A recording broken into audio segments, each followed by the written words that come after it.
Hello, everybody. Curious Corridor here. Ryan, Gwyneth Paltrow, as usual. And this is part 2 to our last video where we were talking about DLC, primarily Capcom, and shady business practices, I guess, if you want to call it that. You know what I hate? What do you hate? I hate today's gamers. I'm not an elitist, I promise. Yeah. Well, maybe I am. No. I just hate them, dude. I hate PC gamers.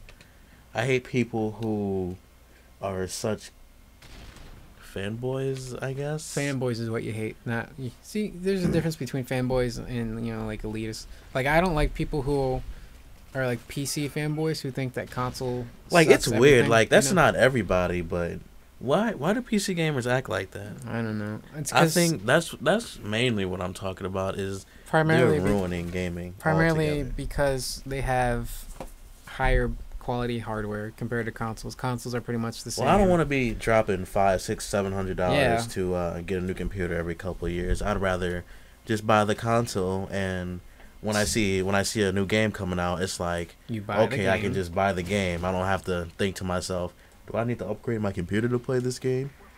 I know if you buy a nice computer, you don't have to worry about that for a couple of years, but I'd rather not worry about it for the 6 or 7 years that the Xbox and the PlayStation have lasted me. Because with the way technology is nowadays, it moves fast. You buy a brand new computer now, and maybe in like a year, it's already obsolete in terms of graphics. You know, because they're And, constantly releasing graphics cards.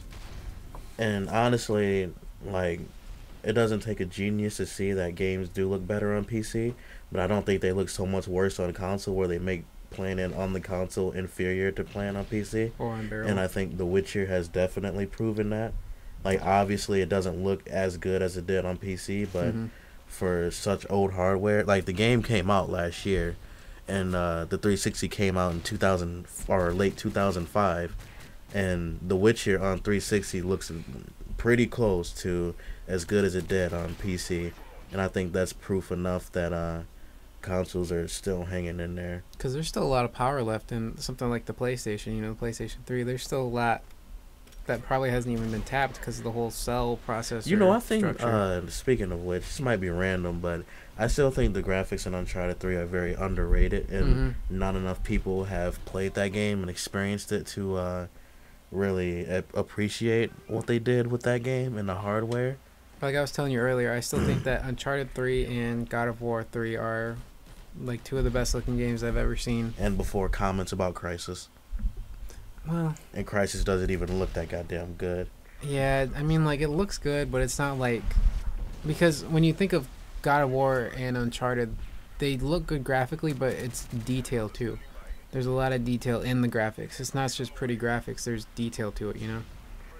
Yes, I see what you're saying. Because there's the fine little, you know, Drake's hair, scarves, clothing, sand. That sand was so good. The dude. sand was really rendered well. The water too in the ocean on the boat.